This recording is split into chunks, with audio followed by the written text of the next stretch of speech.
Maka kalau kamu ingin dermawan sekarang itu bisa dermawan 50%. Itu punya 2 ayam kurus lagi. Diminta masjid untuk syukuran, Mas bawa aja. Punya kambing kurus 2. Kata kamu hanya itu. Ada panitia masjid minta sumbangan, kasih aja 1. Sudah ngamal 50%. Tapi kalau punya sapi limusin 2, yang per 1 harganya 70 juta. Kalau diminta 1 kan nilainya tetap 50%. Gampang mana? Orang miskin sama orang kaya ngamal? Orang miskin. Terus kedua hebatnya orang miskin itu, kalau ngamal itu dramatis. Betul itu. Jadi makanya kenapa Nabi suka orang miskin. Loh, saya pernah ditanya, saya ini punya teman yang kaya raya. Dia biasa ngamal 1 miliar, 2 miliar. Dia nggak terima sama fatwa saya, Gus kenapa Anda masih muji orang miskin? Ngamalnya tuh banyak saya sekali ngamal bisa 1 miliar, setengah miliar. Tapi kata saya, ngamal kamu itu tidak dramatis, nggak seru kata saya.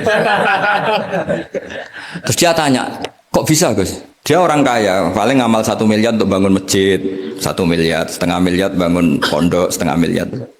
Tapi kalau orang miskin, misalnya tukang beca, orang miskin kan pasti kawannya orang miskin. Kan nggak mungkin orang miskin utang Abu Rizal Bakri, utang Yusuf Kala, kan nggak mungkin. Kenal saja enggak. Orang miskin kan utangnya sesama orang miskin.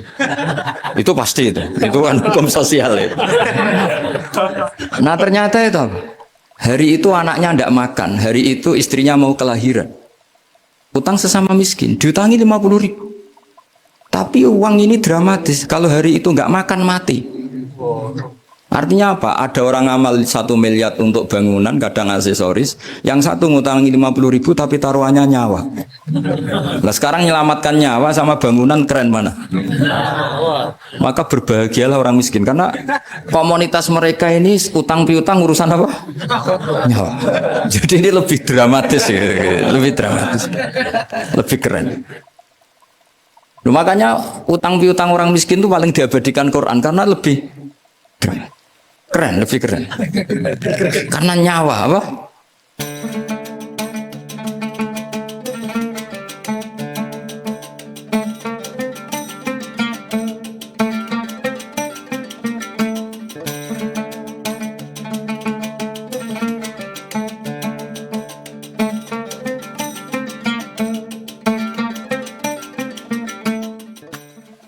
Al-Fatihah.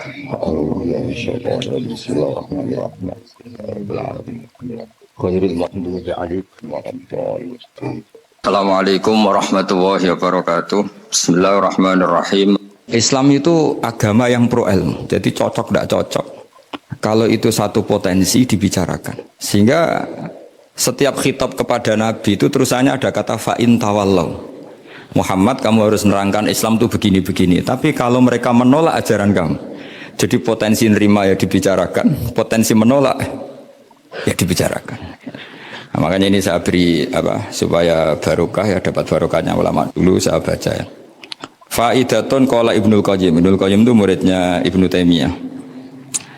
Ta'ammal khitabal Qur'an tajid malikan lahu al-mulku kulluh wa lahu alhamdu kulluh. Azimmatul umuri kulliha biyadi wa masdaruha minhu wa mawriduha ilaihi mustawiyan alal arsy la takhfa alaihi khafiyah min aqtari mamlakatihi aliman bima fi nufusi abidihi muttali'an ala asrarihim wa ala niyatihim munfaridun bitadbiril malakah yasma'u wa yara wa yu'ti wa yamna wa yusibu wa yu'aqib wa yukrim. Jadi begini maksudnya. Khitab itu otoritas dari minal a'la ilal adna, dari yang lebih kuat ke yang lebih bawah, itu namanya khitab. Kemudian harusnya kita semua sebagai manusia itu sebenarnya orang yang tidak sah memberi khitab, memberi perintah. Karena kita sendiri tidak berstatus khalik, pencipta. Jadi misalnya gini, saya janji sama sampean besok datang ke saya, kamu tak kasih uang.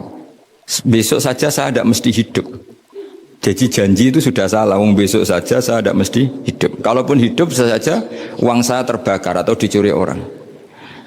Maka di sini dibutuhkan otoritasi khitab, harus diberikan zat yang punya otoritas penuh, yaitu zat yang nggak akan mati, yang nggak akan lumpuh, yang nggak akan mengalami satu gangguan sosial. Sebab itu dalam pandangan ulama tafsir itu punya akibat, saya ulang lagi, punya akibat bahwa hanya Allah yang berhak memberi apa? Khitab. Sehingga saking kerennya Allah itu bisa khitabun lil makdum. Ini di sini nanti ada contohnya. Sesuatu yang enggak ada kemudian Allah bilang kun menjadi ada. Sehingga Allah itu enggak bisa dibantah, enggak bisa ditentang karena bisa apa saja. Karena asbabul qudrah adalah al-khalqu. Kalau dalam ilmu tafsir, kalau sampean dalam ilmu manusia kan gini, sebabnya melihat itu mata. Kalau dalam ilmu tafsir enggak, yang bisa menjadikan Anda melihat itu menciptakan. Saya ulang lagi ya. Jadi kalau dalam ilmu tafsir, asbabur ru'yah itu al-khalqu, bukan al-basar. Kalau kamu melihat karena mata, berarti setelah jauh tidak bisa melihat. Atau setelah tertutupi tidak bisa melihat. Tapi kalau kamu mengetahuinya karena menciptakan, maka kapan saja bisa melihat. Misalnya gini, saya punya emas 1 gram, kecil sekali 1 gram. Saya tanam di dalam Monas, kedalamannya 1 meter. Mbok saya sudah di Jogja, saya tetap tahu bahwa di Monas kedalaman 1 meter ada emas 1 gram. Kenapa? Karena saya yang menciptakan, yang mengatur itu semua. Sehingga setelah saya di Jogja, setelah saya di mana-mana tahu bahwa di Monas itu ada emas 1 gram dalam kedalaman 1 meter. Sehingga Allah ketika mengatakan, saya ini zat yang super tahu, itu kata Allah gimana? Ala ya'lamu man khalaqo. Ala ya'lamu ana ta ora ngerti sapa man wong zat khalaqo kang gawe sapa man. Masa orang yang menciptakan kemudian tidak tahu. Jadi awal tahu itu karena menciptakan. Tapi kita ini sudah lama jadi bodoh karena kita tahunya pakai mata. Sehingga kita mengatakan bagaimana orang buta bisa tahu wong dia buta. Kalau dia yang menciptakan tetap tahu. Tadi misalnya orang buta di kamar mandinya masang paku atau masang apa. Dia tahu kalau di kamar mandi saya ada paku. Kenapa kok tahu? Karena yang masang saya. Nah, ini penting saya utarakan supaya nanti itu gampang analisis ayat-ayat berikutnya. Otoritas itu, otoritas khitab itu harus diciptakan dulu. Nah, baru setelah punya otoritas, saya ulang lagi, baru punya hak khitab. Nah sekarang enggak, para raja, para presiden, para dosen, para kiai itu sering melancarkan khitab, sementara dia enggak menguasai apa yang akan terjadi. Makanya Allah mengkritik kabura maktan indallahi antaqulu ma la tafalun. Itu salah besar ketika kamu seakan-akan memegang otoritas pada sesuatu yang sebenarnya kamu tuh enggak pernah melakukan, enggak pernah ikut menciptakan. Misalnya cong kowe nak nurut aku sok ben mesti uripmu kepenak. Otoritas itu dari siapa coba? Urip kepenak ya di luar wilayah kita, kehidupan besok juga di luar wilayah kita. Sampai kita kalau mau ke kuburan itu panduannya Nabi gimana kalau berdoa? Apa? Assalamualaikum daro qaumim mukminin wa inna insyaallahu bikum lahikun. Salam untuk kalian semua dan kita insyaallah suatu saat akan bertemu, insyaallah. Padahal mati itu adalah satu keharusan. Tapi kalau yang di kuburan itu orang mukmin, kita tidak ketemu lagi sama mereka jika kita mati kafir, karena nanti tempatnya beda. Yang satu alamatnya surga, yang satu alamatnya neraka. Maka kata ulama, kata insya Allah di situ adalah kita masih berharap mati dengan status yang sama, sehingga bisa ketemu. Jadi itu artinya gini, di selain Allah itu bilang janji, bilang khitab itu nggak sah. Dulu kanjeng Nabi Muhammad SAW itu saking yakinnya setiap problem itu ada malaikat Jibril datang, saking yakinnya. Suatu saat ada orang Yahudi tanya, Muhammad kalau kamu Nabi betul, beritahu kami tentang Dzulqarnain, beritahu kami tentang Ruh, beritahu kami tentang Luqman Al-Hakim. Nabi karena reputasi hariannya dipandu Jibril bilang, ya sudah besok datang lagi ke sini tak jawab.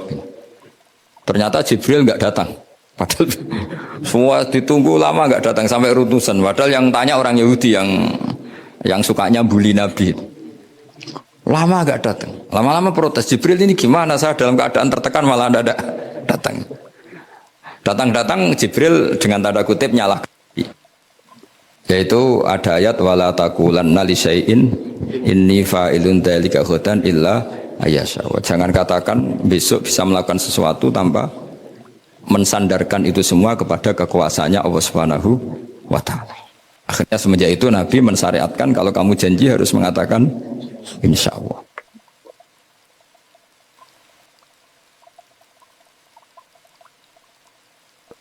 Ya, kenapa ini saya katakan penting? Karena nanti khitab di Quran itu supaya proporsional ya. Sekarang banyak orang memahami Quran tapi nggak mau mempelajari ilmunya apa? Ilmunya apa? Quran. Termasuk ilmunya Quran tadi ya, ada 3 ingat ya. Khitabun lin nabi itu bisa saja khitabun li ummati. Yaitu dalam kasus-kasus yang Nabi tidak ngalami kasus itu tapi yang ngalami umatnya. Nah, kenapa khitabnya tetap kepada Nabi? Karena yang bisa komunikasi dengan Allah itu hanya Nabi. Makanya bisa dilihat di ya ayyuhan nabiyyu itu mufrad mudzakkar. Nabi Muhammad itu satu orang yang berstatus lelaki. Kemudian idza talaqtum itu kalian semua. Harusnya kan kamu, karena dari satu orang ke satu orang. Tapi itu enggak. Wahai Nabi, jika kalian umatmu gitu. Jadi karena yang alami tolak itu umatnya. Terus kedua, khitabun lin nabi, dan yang dimaksud itu memang nabi, kayak sholat tahajud. Sholat tahajud itu sholat yang memang untuk nabi. Karena tahajud yang menjadikan punya hak syafaat itu hanya nabi. Sehingga ketika ulama, nabi itu wajib tahajud, tapi kalau umatnya hanya sunat tahajud. Jadi nabi itu termasuk ya kelebihannya sekaligus bebannya wajib apa? Tahajud. Tapi bagi umatnya sunat. Kenapa? Karena Nabi ingin sekali punya hak syafaat. Kemudian sama Allah diberi instruksi, diberi syarat wa minal laili fatahajjat bihi nafilatallak asa ayyab'atsaka rabbuka maqama mahmuda. Muhammad, kalau malam kamu harus tahajud supaya kamu nanti diberi hak syafaat. Itu kalau umatnya tahajud nggak boleh sampai diteruskan ayat-ayat ayat asuka karena kamu tuh tidak punya hak syafaat. Disafaati saja tidak mesti. tapi Nabi harus tahajud supaya punya hak apa? Dan perlu dicatat syafaat itu hadisnya sahih semua, di Bukhari ada, di Muslim ada. Cuma orang berlebihan cara menolak syafaat atau mengimani syafaat. Ada yang berlebihan ngimani sampai tidak pernah ngamal baik, mentang-mentang nanti dapat syafaatnya Kanjeng Nabi. Ada yang nggak percaya syafaat. Itu ya kebablasan juga, padahal itu ada di hadis sahih semua cerita syafaat. Itu khitabun nabi dan yang dimaksud memang nabi. Sehingga umatnya tidak wajib tahajud tapi nabi wajib tahajud. Terus ketiga, khitabun lin nabi sekaligus khitabun li ummati. Itu yang dimaksud di hadis Arba'in Nawawiyah. Wa inna wa ta'ala amaral mursalin bima amaral bil mu'minin, atau dibalik amaral mu'minin bima amaral bil mursalin, dibolak-balik sama. Yaitu para nabi ya dikhitabi memakan sesuatu yang thayyibat. Para orang mukmin juga kena khitab memakan sesuatu yang apa? Thayyibat. Ini sama. Jadi ya ini ada 3 berarti ya, khitabun lin nabi, tapi yang dimaksud umatnya, khitabun lin nabi yang dimaksud adalah nabi saja. Terus ketiga, khitabun lin nabi yang dimaksud plus umatnya. Nah, kajian seperti ini penting. Karena kesalahan Khawarij itu satu kelompok ekstrim yang tidak mengikuti Sayyidina Ali, juga gak mengikuti Sayyidina Muawiyah. Tidak mengikuti Ali, juga gak mengikuti Muawiyah. Disebut Khawarij. Khawarij itu jamaknya Kharijah. Dia keluar dari pikiran ala Sayyidina Ali, juga keluar pikiran dari Muawiyah. Di sini disebut dia khurut. Khurut dari kata Khawarij. Serba keluar, dia tidak mengikuti sana, tidak mengikuti sini. Akhirnya disebut Khawarij. Nah, Khawarij itu orang yang berpikir sesuai kritik yang dilakukan Quran. Tapi mereka lupa bahwa yang punya otoritas kritik itu Allah. Karena yang kalau boleh sama-sama terganggu, kerajaannya itu hanya Allah. Gini saya beri contoh ya. Yang punya hak ketika sepeda motor saya kamu pakai, yang punya hak menentukan itu gasap apa pinjam itu saya apa orang lain? Saya. Ketika yang pakai gak pamit itu teman akrab saya atau anak saya atau orang yang saya ridhoi, itu namanya gasap apa pinjem gak pamit? Ya udah, ini harus jelas. Tadi pagi saya ngaji direktorat, saya bilang di fikih itu ada istilah ulima ridhohu. Sesuatu tidak pamit formal tapi sudah diketahui ridhonya. Makanya di fikih ada bab namanya mu'atoh. Tadi pagi saya terangkan ya. Di perdebatan fikih itu ada bab namanya apa? Mu'atoh. Mu'atoh dari kata ato yu'ati, mu'atotan, saling transaksi yang non verbal tapi maklum. Ya seperti kalau kamu marung itu contohnya. Kalau kamu marung di kantin terus makan gedang goreng, itu nyuri apa beli coba? Jawab saja. Kalau dikatakan beli kamu belum bayar. Kalau dikatakan nyuri terang-terangan. Coba kalau Mbak milih mana? Itu nyuri apa beli? Kalau beli belum bayar. Kalau nyuri kok terang-terangan ya. Enggak nyuri apa beli? Niat beli. Jadi ada gedang goreng di warung, kamu datang langsung makan, ada kerupuk dimakan, ada telur asin dimakan. Itu nyuri apa beli? Nah, itu kalau orang fikih dibabkan kita bai'il mu'atoh, akad beli lewat jalur mu'atoh. Menurut Imam Abu Hanifah seperti itu dikatakan beliau pakai dalil al-adat muhakamah, bahwa adat itu berposisi seperti hukum. Karena posisi di warung, maka ngambil di situ dianggap memulai akad jual beli.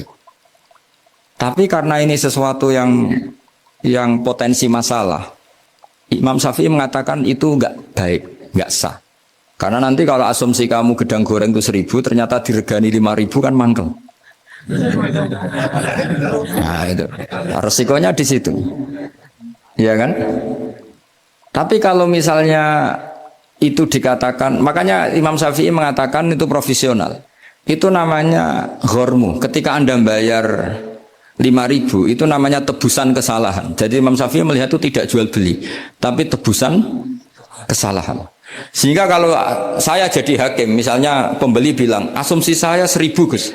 Terus kata kata penjual, enggak Gus, itu tak jual 5.000. Saya harus memenangkan memenangkan siapa? Penjual. Karena penjual adalah pemilik gedang goreng itu. Dan posisi yang makan adalah perusak barang orang lain. Gitu. Sehingga dimenangkan penjual. Ya, dimenangkan penjual. Kenapa dimenangkan? Karena cara berpikir fikih, karena dia yang punya otoritas itu, punya otoritas kepemilikan. Itu dalam fikih madzhab apa? Syafi'i. Nah, itu penting dalam analogi surga dan neraka. Orang khawarij itu kalau ada orang dosa, itu dikatakan sudah tidak Islam lagi, dia sudah keluar dari Islam. Orang dosa itu wajib disiksa oleh Allah. Mereka bilangnya ya wajib. Dalam kelompok Islam itu ada kelompok namanya khawarij, orang yang sangat ekstrim dalam berpikir. Dia mengkafirkan orang yang melakukan dosa apa? Besar, dihukumi kafir. Tapi pendapat ahli sunnah enggak, orang dosa besar ya dosa saja, tapi tidak usah dihukumi kafir. Kenapa? Cara berpikir ahli sunnah, surga neraka itu milik Allah. Kalau yang punya saja tidak apa-apa, ngapain ada yang ribet? Yang punya surga neraka itu Tuhan, dan Tuhan memanggil-manggil orang yang salah itu disuruh tobat, anibu ila rabbikum, wahai hambaku yang berlebihan, yang masih dosa, ayo kembali ke saya. Kapan saja kembali ke saya tak terima. Sehingga dalam madzhab ahli sunnah, otoritas khitab, otoritas kepemilikan yang berhak ya yang punya, orang lain itu nomor 2. Sehingga tadi kalau Anda bawa kayak motor saya, dan Anda teman akrab saya, tidak pamit saya, kalau saya bilang itu nggak apa-apa ya nggak apa-apa. Kalau saya bilang apa-apa ya apa-apa, nggak penting orang lain. Sehingga ini wilayah yang agak sensitif, tapi ini ilmu, mau tidak mau kita harus dengar. Sehingga di fikih ada bab ulimar itu. Misalnya ada orang makan gedang goreng di warung terus ditangkap Pak polisi, wah ini pencurian, mesti bakulnya nggak terima, enggak pencurian, memang tak jual. Nah, yang kasus begini, ini yang kasus, ini mungkin kasusnya anak-anak yang masih kos atau masih mahasiswa. Warung kantin dijaga ibu-ibu, ada anak makan lahap, dikira belinya cash. Setelah dimakan ternyata akadnya utang. Nah, itu pertanyaannya itu halal apa enggak? Karena asumsi baiknya monggo-monggo. Karena apa sudah mengkhayal nanti ada sekian uang cash didapatkan. Ternyata nyatet atau hutang. Nah, kalau ngomong di depan, Bu saya mau makan di sini hutang, kira-kira enggak boleh. Wah, itu ada sekian PR, makanya saya sering muji orang-orang yang enggak alim. Enak-enaknya orang tuh orang enggak alim karena enggak kesulitan seperti ini. Kita sebagai peneliti fikih itu sering kesulitan. Nah sama Anda misalnya naik Grab atau naik taksi atau apa. Ketika Anda naik itu posisinya enggak sap apa pinjem. Dikatakan akad sewa belum bayar. Dikatakan pinjem nanti harus bayar. Jadi ada sekian masail fikih yang jadi perdebatan. Nah, apapun itu nanti kata finalnya itu dia yang punya, yaitu supir taksinya atau baeknya, penjaga warung tadi.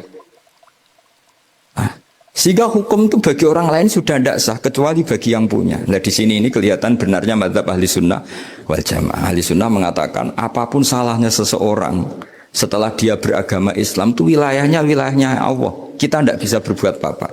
Makanya ada ayat laisa laka minal amri syai'un aw yatufa alaihim aw yu'adzibah. Muhammad meskipun kamu kekasih saya, kamu tidak punya otoritas menentukan si A dimaafkan, si A disiksa.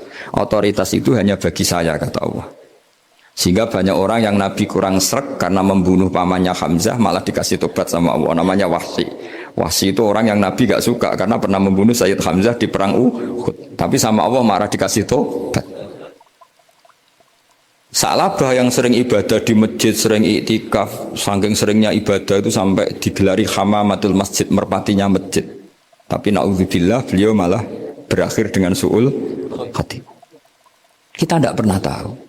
Kenapa begitu? Karena begini, wilayah yang absolut itu hanya milik Allah Subhanahu Wa Taala.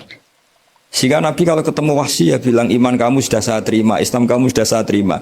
Tapi saya ini manusia, tolong sembunyikan wajahmu dari saya. Karena kalau saya ingat kamu itu mangkel karena ingat kamu pernah membunuh Hamzah. Tapi saya sebagai Nabi harus menerima iman kamu karena Nabi itu gak boleh dendam. Tapi kalau mangkal-mangkal sedikit kayaknya agak boleh mungkin ya, mungkin itu ya. Tapi profesional Nabi sebagai manusia nggak berkenan melihat Wahsy, tapi sebagai Nabi legowo terhadap imannya Wahsy. Tapi Allah sendiri yang ngendikan laisa laka minal amri syai'un aw yatuba. Coba orang munafik kayak apa salahnya orang munafik? Tapi ketika Allah ngendikan tentang orang munafik gimana? Wa yu'adzibal munafiqina in sa'a aw yatuba. Allah bisa saja menyiksa orang munafik insya'a kalau berkehendak ya tuba atau Allah mengasih tobat. Nah karena pendapat ahli sunnah itu lebih valid sesuai ayat-ayat Quran, maka yang diikuti mayoritas di dunia adalah mazhab ahli sunnah wal jamaah. Dan itu dimulai cara berpikir yang sederhana. Yang berhak menentukan khitab ya yang punya, titik itu saja. Yang berhak menentukan khitab ya yang tentu yang punya alam raya ini hanya Allah Subhanahu wa ta'ala. Makanya Allah mensifati dirinya Malik Yaumiddin. Kita tidak bisa. Makanya bahaya ya, pikiran-pikiran kayak Khawarij itu bahaya. Sampai enggak usah tanya saya. Lalu Khawarij kalau di era modern siapa Gus? Anda provokator kalau tanya gitu. Ya itu tidak boleh provokator. Pokoknya pikiran itu salah karena membatasi otoritas Allah Subhanahu wa ta'ala. Allah itu paling tersinggung kalau sifatnya dicatut. Di Sahih Muslim itu ada riwayat, di hadis Muslim termasuk hadis Sahih itu Bukhari dan Muslim, itu ada seorang soleh sujud. Pas sujud dia diinjek orang preman, kira-kira seperti itu kalau sama diinjek. Terus si yang sujud tadi bilang gini, wawahi, ada kata wawahi la yaghfiru wahu laka. Demi Allah, Allah tidak akan maafkan kamu. Saat itu juga Allah ngasih wahyu kepada Nabi di zaman itu, bilang ke yang sujud, pahala sujud tak cabut, dia tidak punya pahala. Dan yang menginjek dosanya tak ampuni. Terus Nabinya tanya, kenapa ya Allah? Saya tersinggung kata Allah, hanya disetatuskan nggak bisa memaafkan. Padahal wa anal ghafir wa anal akhid bidzunub. Saya adalah zat yang bisa maafkan, bisa nyiksa. Kenapa status saya tinggal satu?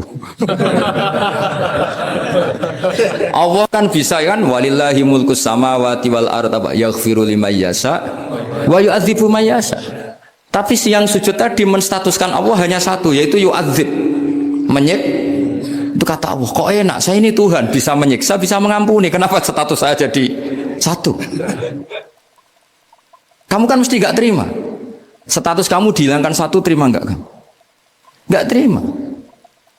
Sebagai suami kamu tetap punya dua status, bisa meneruskan nikah, bisa menceraikan. Coba status kamu tak ambil satu, nggak boleh menceraikan. Istri kamu gendut, walek, cerewet. Wah, posingnya bukan main itu. Sama mbak-mbak juga sama. Sebagai istri harus nurut sama suami gini-gini, tapi juga punya hak rafa, hak mengajukan gugatan cerai jika suaminya tidak jelas. Mau nggak dicabut status hak rafa? Nggak mau. Kalau punya suami walek, jelek, senang goda perempuan lain, itu kan. Nah, Allah itu punya status bisa memaafkan, juga punya status bisa menyiksa. Terus orang-orang yang sok soleh dengan tanda kutip itu kadang-kadang inginnya Allah tuh nyiksa terus sama musuhnya. Kalau sama dia memaafkan terus. Terus corong Jawa kan aku mbahmu tapi kan gitu kira-kira. Kok enak gitu. Jadi ya sudah seperti itu. Lagi-lagi kata kuncinya apa? Beri otoritas itu hanya kepada Allah Subhanahu wa taala karena dia adalah pemilik otoritas sejati. Sehingga zaman Nabi siapa saja itu ya mungkin orang kayak apa dulu Khalid bin Walid. Perang Uhud kalah itu panglimanya orang kafir zaman itu siapa? Khalid bin Walid. Dan dia melakukan pembunuhan masif zaman itu. Tapi dia dikasih tobat. Namanya Khalid bin Walid. Tapi Sa'labah yang tukang di masjid kadang berakhir seperti itu. Ya sudah, akhirnya kita mau tidak mau ya sudah introspeksi. Sampai sesoleh apapun kita selalu diajarkan doa ya muqallibal qulub, tsabbit qalbi ala dini. Karena kayak apa kalau hati kita dibolak-balik? Karena cara berpikir tentang Islam dan tentang ateis atau tentang kekafiran itu mirip satu visi. Makanya hati-hati mahasiswa karena senangnya berpikir sendiri. Kadang ngelantur kemana-mana. Saya beri contoh. Sampai kalau sekarang masih miskin, berbahagialah. Karena miskin itu mudah jadi orang dermawan.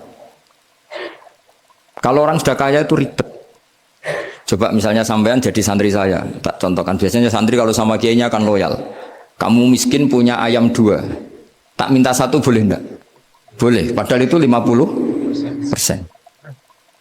Ya, terus punya uang 100.000, tak minta 50.000 kira-kira boleh enggak? Boleh, padahal itu 50%. Tapi kalau kamu kaya, punya uang 1 miliar, tak minta 500 juta, boleh enggak kira-kira? Padahal itu berapa? 50%. Gampang mana dermanya orang kaya sama orang miskin? Untuk mengamal 50, itu mahasiswa yang masih miskin-miskin, uangnya hanya 100.000, nraktir temannya habis nggak masalah. Padahal itu berarti 100%. Uangnya 50.000 diminta temannya dikasihkan semua. Padahal itu aset satu-satunya. Nah, Sa'labah itu cara berpikir gitu sehingga Allah tersinggung. Saya beri contoh ya, Sa'labah itu singkat cerita kan kalau habis jamaah salam langsung lari pulang. Terus ditanya sama Nabi, kenapa kamu kesusu pulang?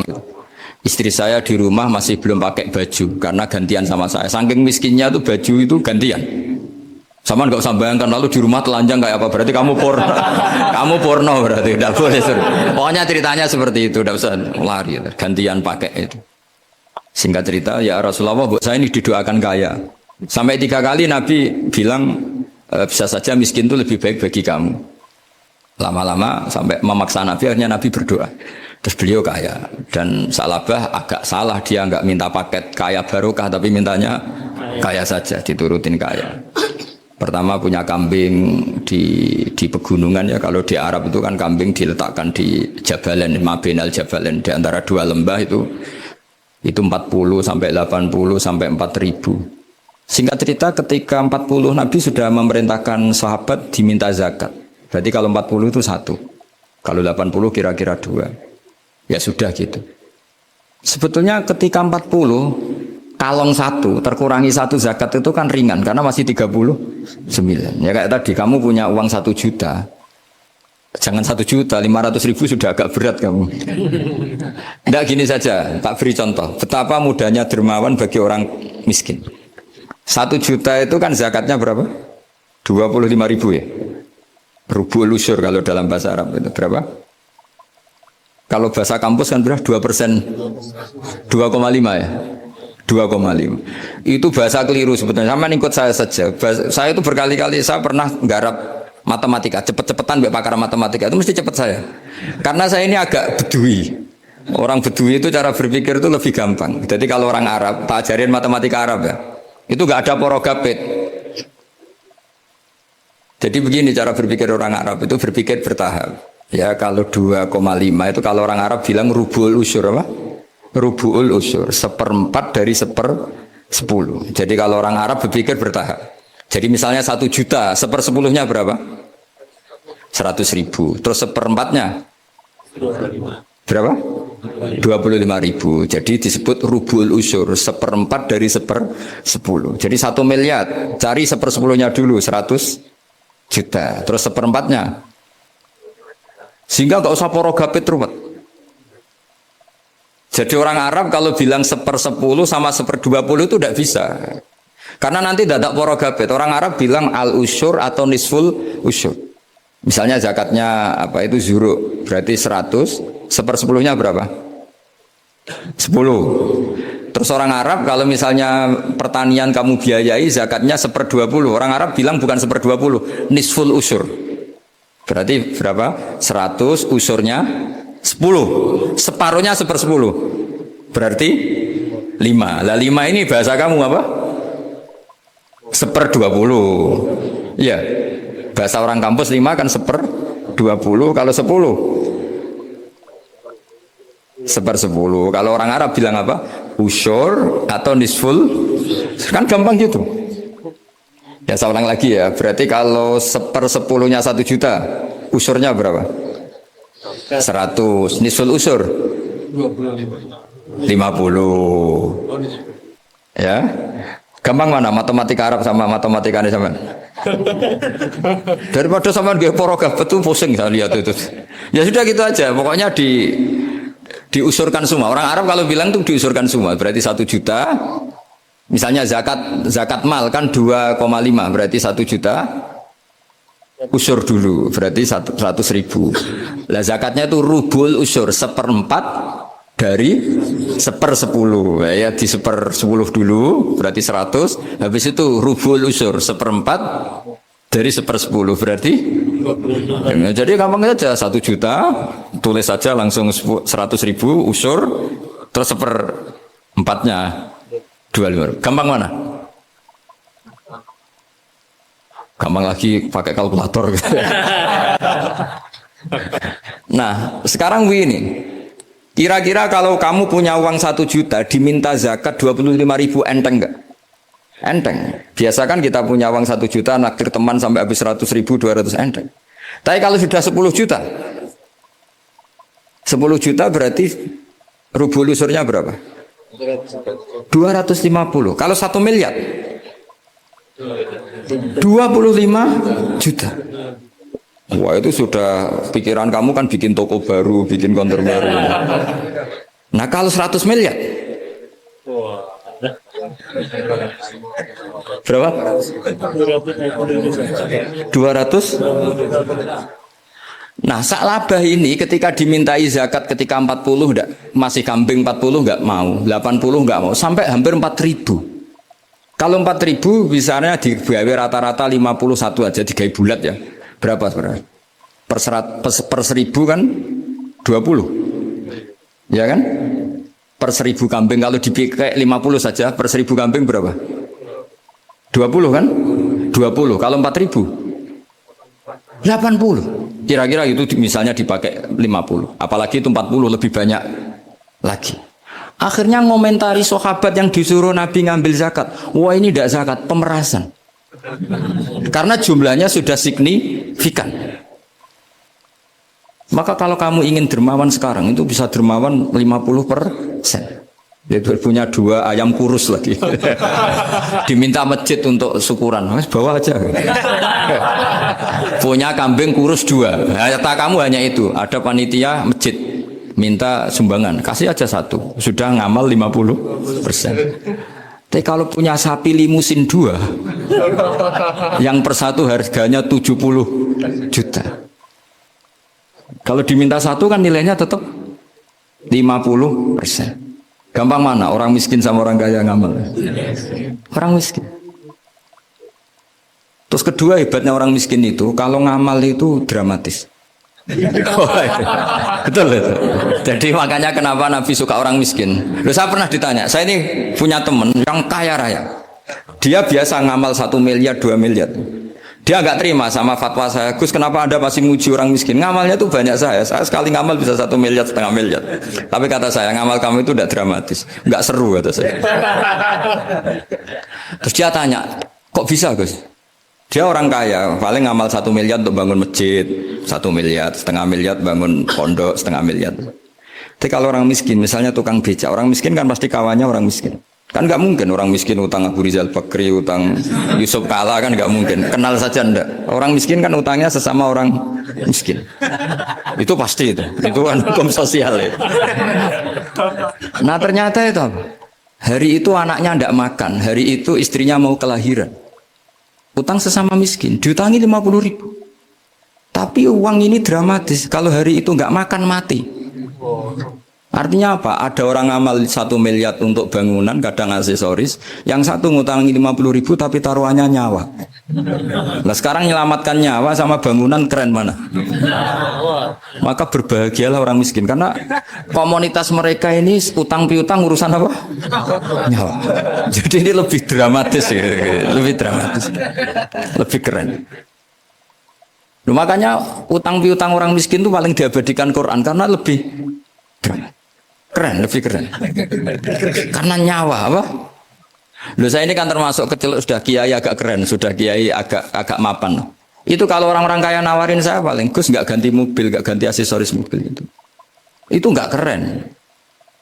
Al-Nadikan tetap ngamal pun nggak keren. Tapi kalau orang miskin, saya sering kan dengar cerita mereka orang itu ngeri. Kayak cerita yang diabadikan Quran itu, wa yu'thiruna ala anfusihim walau kana bihim khassasah. Itu Nabi mengumumkan saya punya tamu tapi hari ini saya tidak bisa hormat tamu. Ada sahabat yang usul, saya ya Rasulullah. Perlu dicatat dulu di Arab tuh nggak ada warung, nggak ada GoFood, nggak bisa kamu pesen online terus, mana nanti delivery gitu nggak bisa. Nah terus akhirnya datang ke rumahnya, datang istri saya ada makanan ada hanya untuk jatahnya bayi. Terus ya sudah bayinya kamu tidurkan supaya jatah itu dimakan tamunya Rasulullah. Tapi kan jatahnya orang satu, tamunya kan malu kalau nggak ada yang nemanin. Terus ya sudah lampunya dimatiin, pura-pura kamu nemanin. Wos yang satu ya ada piring sama sendok pura-pura nemanin, yang satu makan betul. Itu diabadikan Quran. Karena apa? Dramatis gitu. Sehingga pagi-pagi dia datang ke Nabi, kamu punya amal apa? Sehingga tadi malam ada ayat wa yu'thiruna ala anfusihim walau kana bihim khassasah. Mereka mengalahkan kepentingan dirinya sendiri meskipun punya kepentingan sendiri demi tamu tadi. Terus cerita dia, kita tamu tadi malam ya Rasulullah, yang saya sanggup menghormat, sebenarnya saya tidak punya apa-apa, hanya jatah bayi. Itu aja dramatis, bayinya ditidurin dulu. Tapi tidak disuntik ganja, tidak ditidurin. Ditidurin biasa nanti kan. Ditidurin biasa terus suami saya pura-pura nemani, lampu dimatikan.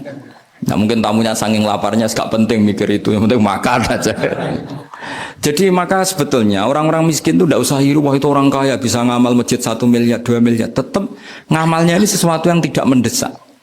Tapi sesama orang miskin, kalau temannya minta tolong itu mesti dramatis. Istri mau kelahiran, kematian, kelaparan. Pokoknya yang diselamatkan itu seru semua. Artinya gini ya, kalau miskin ya nikmati saja, itu ada peluang untuk menyalip pahalanya orang-orang. Tapi yang kaya ya tetap kaya. Kalau semuanya miskin, nanti yang miskin kerja di mana kalau semuanya miskin? Ya kembali ke tadi, ke ilmu khitab. Kalau ini tidak dipelajari, maka orang Khawarij ini megang otoritas. Tidak bisa. Mereka enggak menguasai pintu surga maupun pintu neraka. Enggak bisa. Mereka dengan seenaknya, tobatnya orang yang pernah gini enggak diterima. Tidak bisa. Wilayah yang nerima tidak itu wilayahnya Allah Subhanahu wa Ta'ala. Sehingga kita tetap berpendapat sesuai eksplisit yang ada di Quran. Walillahi mulkus samawati wal ardi. Apa? Yaghfiru liman yasha wa yu'adzibu man yasha. Sehingga nggak boleh kita pegang otoritas agama, nggak boleh. Kita hanya bisa menjelaskan. Kalau pegang nggak boleh. Misalnya saya dengan sampean surganya dulu mana? Bisa saja dulu jenengan. Kok bisa Gus? Iya kan? Mungkin wah keren ngaji tawaduk mau. Mungkin saya dari bab tawaduk keren sampean. di bawah, saya di atas. Di bab tawaduk keren sampean. Sehingga kalau surga kok jalurnya tawaduk, mesti dulu sampean. Karena sampean di bawah, saya di atas. Tapi saya nanti protes sama Allah. Protesnya gini, posisi saya diperintah ya Allah. Gayanya mereka duduk di bawah, tapi merintahkan saya supaya mau mengajar. Jadi nggak ada sopan-sopannya, karena mereka merintah kia. Ya. Ya, terutama di PPI ya, Pak. Oh, itu nggak sopan sekali kan pemerintah. Sehingga kalau yang dipandang, makanya masyhur itu kan, ada wali itu. Yang satu jadi wali karena sholat di shaf awal, keren kan, shaf awal fadilahnya utamanya kan luar biasa. Yang satu kalau sholat tuh di belakang terus, tapi juga jadi wali. Yang depan agak protes, ya Allah kenapa ini jadi wali padahal sholatnya di belakang. Jawabannya lucu yang di belakang. Kenapa? Saya itu malu. Saya ini masih banyak dosa, banyak salah kok di depan. Kok kayak suci sendirian. Jadi kalau kamu sowan sama raja atau sama kiai, yang paling depan itu kan yang kepedean. Dia milih yang belakang jadi sopan aja, nggak terlalu dekat gitu. Orang itu tidak pernah tahu. Kadang-kadang Allah itu kita tidak pernah tahu. Andai kan boleh dibahasakan, kita tidak pernah tahu cara berpikir Tuhan. Jadi Allah itu zat yang mau, ya itu tadi otoritasnya penuh. Makanya saya pernah cerita di mana-mana di kitab-kitab yang saya baca itu ada 2 orang yang ahli neraka, sudah di neraka. Ini sekaligus ijazah, saya ulang lagi sekaligus ijazah, bisa dipraktekkan nanti itu. Setelah itu 2 orang ini dipanggil ke surga sama Allah. Allah itu tanyanya ya aneh, enak di neraka, ya udah enak di neraka. Ya gak enak di neraka kok ditanya enak enggak ya gak enak. Ya sudah kembali lagi ke neraka, lari kencang-kencang, lari menuju neraka, lari. Sama Allah dipanggil lagi, loh kenapa kamu semangat? Ya Allah, saya ini kapok, saya ini trauma. Dulu ketika engkau perintah, saya ini lelet sekali. Disuruh sholat lelet, disuruh zakat lelet. Maka ini jenengan perintah saya semangat supaya nggak ngulang kesalahan yang sama. Akhirnya sama dipanggil, ya sudah di surga aja, di surga. Karena semangat lari menuju neraka. Maka ini ijazah nanti kalau di mahsyar ya, kamu dipanggil, ayo masuk neraka, harus apa? Semangat. Harus semangat. Oke, Gusti, semangat. Lah repotnya kalau nggak dipanggil lagi. Akhirnya barokahnya semangat itu dia di surga. Kita tidak pernah tahu cara berpikir Tuhan, nanti kan boleh dibahasakan seperti itu. Yang satu, ayo kembali lagi ke neraka. Tolah itu jalan noleh lagi, sampai itu gak semangat noleh lagi. Terus ditanya sama, kenapa kamu tolah gitu? Saya tidak pernah ngira ya Allah, ketika engkau panggil di surga, kemudian engkau kembalikan lagi ke neraka. Ya sudah kamu di surga saja. Barokahnya husnudzon. Jadi Tuhan itu unik. Makanya dalam tradisi ulama itu ad-dinu ar-riwayah, agama itu riwayat. Sebagian diredaksikan inna hadzal ilma dinun fanzuru amman ta'khuduna dinakum. Agama ini, ilmu ini agama, maka lihat riwayatnya. Karena kita tidak pernah tahu cara berpikir Tuhan. Kita harus mengikuti riwayat yang diutarakan Rasulullah SAW. Karena kita tidak pernah tahu. Kayak tadi ada orang diinjek, kita mesti kan terprovokasi ingin bela yang sujud menyalahkan yang injek. Tapi ketika yang sujud mencatut nama Tuhan, Allah tidak akan memaafkan kamu. Itu Tuhan tersinggung karena sifatnya direduksi satu, diambil satu, disembunyikan satu. Loh, ada kan dia begini mungkin malah Allah maklumi. Saya tidak akan maafkan kamu. Enggak apa-apa Allah, kan saya. Kan tidak mencatut namanya Allah. Selama hidup saya tidak akan maafkan kamu. Allah enggak akan tersinggung. Karena dia sebagai manusia tentu punya dendam, punya rasa mangkal, punya emosi. Tapi kalau ketika bilang Allah tidak akan maafkan kamu, berarti dia mencatut statusnya Allah. Dan Allah disifatkan hanya satu dari sifatnya Allah, yaitu hanya sifat menyiksa. Padahal Allah punya sifat memaafkan. Ini hati-hati bagi orang-orang soleh, orang-orang yang terlalu berpikir keras dalam Islam, nggak boleh seperti itu. Masyhur itu kan, ada satu perkampungan yang sering secara masif terstruktural mau menghabisi Nabi, yaitu namanya kampung Usoyyah, Ro'lan sama Zakwan. 3 kampung ini sering koalisi mau menghabisi Nabi. Sampai Nabi sering kunut nazilah, Allahumma an Ro'lan wa Zakwan wa Usoyyat asad Allah wa Rasulah. Sering dipasutkan gitu. Tapi Allah malah menurunkan wahyu, Muhammad, kamu tidak boleh intervensi saya seperti itu. Bisa saja mereka dapat hidayah. Semenjak itu Nabi meninggalkan kunut nazilah. Terus dan sebagian ulama mengatakan itu awal diturunkannya ayat laisalaka minal amri syai'un au yatuba alaihim au yu'adzibahum. Jadi ini sekaligus lagi-lagi ini bab khitab. Jadi ya seperti kita punya, makanya orang itu tetap donga ya muqallibal qulub sabit qalbi ala dini, karena otoritas itu bagi yang punya. Maka kata malik, kata pemilik itu kunci dalam ilmu tauhid atau ilmu tafsir atau ilmu apa saja. Misalnya gini, sampai saya punya rumah. Saya punya rumah yang ruangan depan itu ruang tamu, tentu dapat perlakuan khusus. Sering steril, sering bersih, bahkan dihias pakai bunga, pakai macam-macam. Ruangan tengah biasa, ruangan belakang buat buangan sampah, buat WC, buat macam-macam. Sah apa enggak?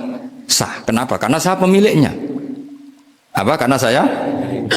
Tapi kira-kira yang sedang di ruang tamu, tanah yang sedang di ruang tamu yang dimanjakan juga enggak boleh kumo luhur.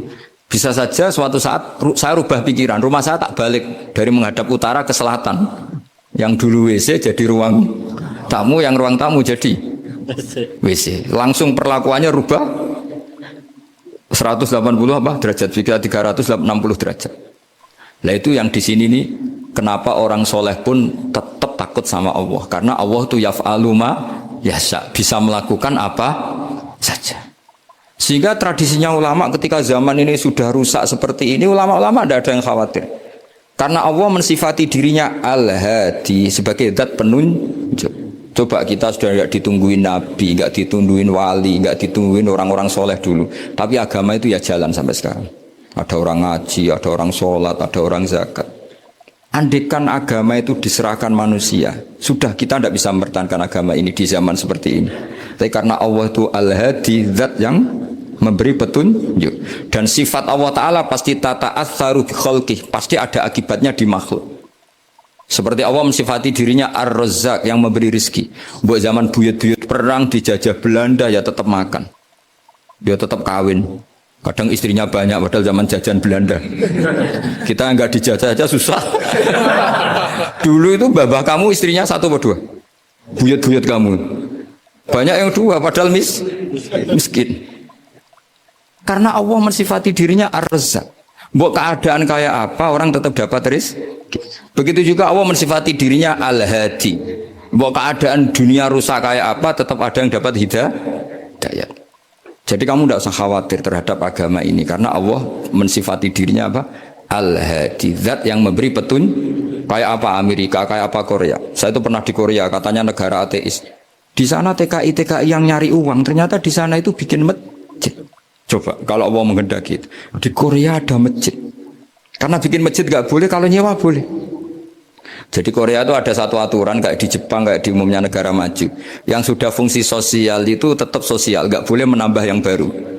Jadi kalau dari gereja dibeli masjid boleh, tapi kalau tanah lapang dipakai masjid nggak boleh karena ngurangi tanah. Tapi kalau dari gereja jadi masjid boleh, dari bar untuk masjid boleh, dari pantai asuhan jadi masjid boleh. Pokoknya yang fungsi sosial.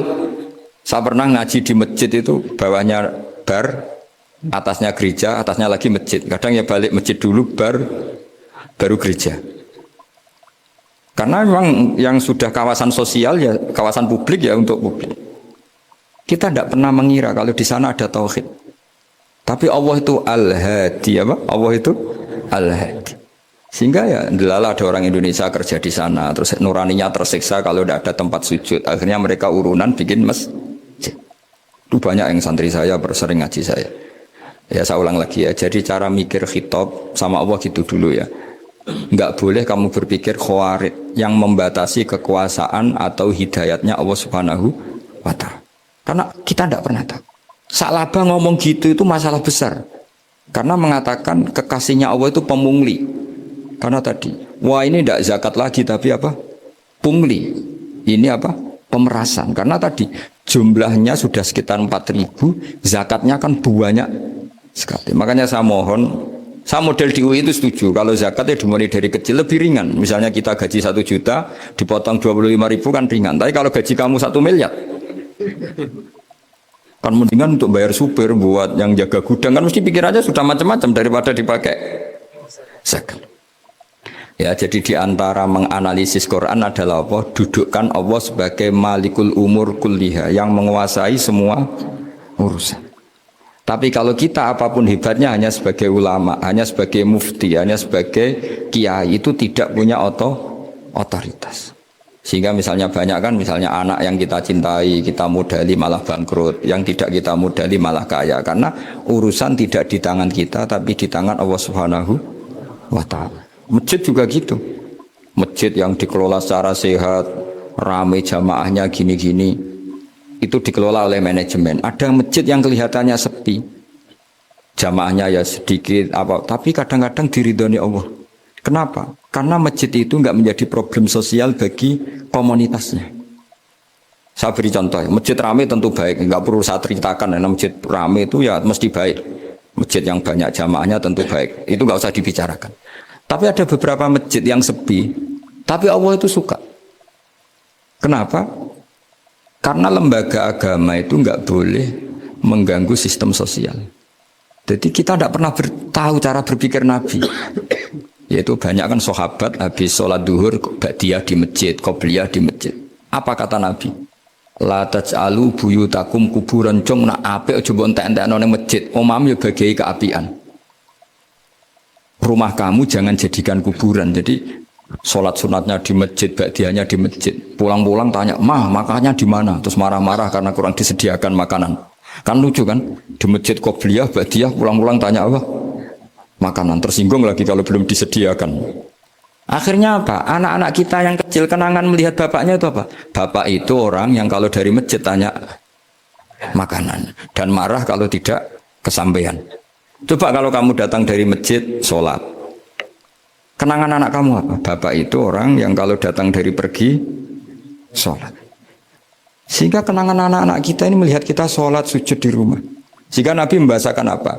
Jangan jadikan rumah kamu sebagai kuburan, kasih jatah sholat.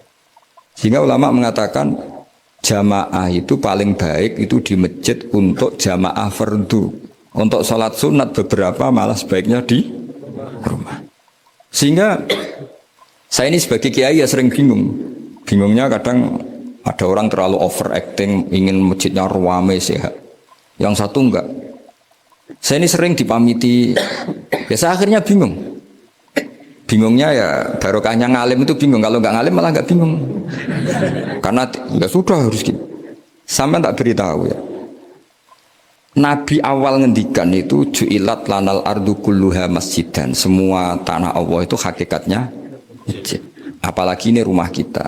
Anak kita biar menyaksikan saat kita sujud, saat kita baca Quran, saat kita ngaji. Kalau semua ini di masjid, kemudian Anda di rumah taunya makanan, menuntut ngopi, menuntut kenangan di keluarga kita kurang baik. Makanya Nabi membahasakan apa? La taj'alu buyutakum kuburon. Jangan jadikan rumah kamu sebagai kuburan. Apalagi ada pepatah lagi, al-ummu madrasatul ula. Ibu adalah madrasah pertama.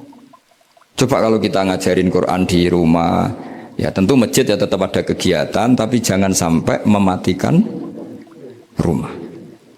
Sehingga kita sebagai ulama itu ada masjid ramai ya seneng, ada masjid setengah ramai ya nggak apa-apa, asal efeknya menyebar ke masyarakat. Jadi ramainya masjid ya baik, tidak ramai kalau yang ramai ibadah di rumah-rumah juga baik.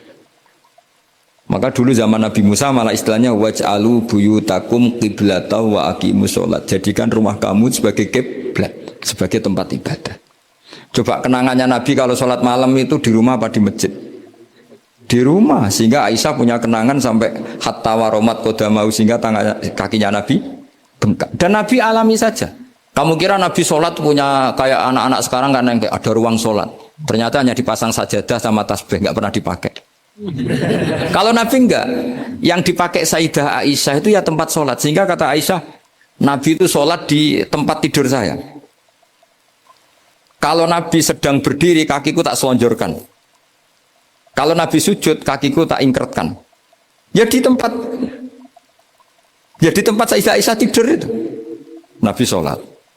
Pas berdiri kan berdirinya Nabi lama, Aisyah selonjor. Pas Nabi mau sujud, kakinya diingkretkan. Segampang itu Nabi. Akhirnya apa? Kenangannya Aisyah sebagai istri itu doa-doa tahajud, doa-doa. Coba kalau Nabi tahajudnya di masjid, Sayyidah Aisyah tidak punya kenangan doa-doa apa? Tahajud. Sehingga kita harus ngikuti ngaji. Kalau nuruti teori ya, sholat itu ibadah. Sebaiknya kalau ibadah ya di tempat ibadah. Tidak seperti itu cara pandang kata Nabi. Semua buminya Allah adalah saksi kita ketika ketemu Allah. Semakin saksi itu banyak, maka semakin baik. Maka kalau sholat sunat, kesunatannya itu pindah-pindah tempat. Tapi ya jangan terlalu habis di sini terus pakai mobil ke sana gitu. Iya kalau pas di perempatan ada orang cantik nggak jadi diterusin nanti. Tapi ini sama saya cerita ya. Jadi di antara mengkaji Quran itu mengkaji cara Allah membuat khitab. Dan yang kunci semua adalah Allah adalah zat sing otoritatif malikul umurikul dia pengendali dari semua. Maka kalau nyifati Allah ya tetap yaghfiru liman yasha wa yu'adzibu mayasa. Jangan pernah mengambil otoritasnya Allah Subhanahu wa taala. Sekian, assalamualaikum warahmatullahi wabarakatuh.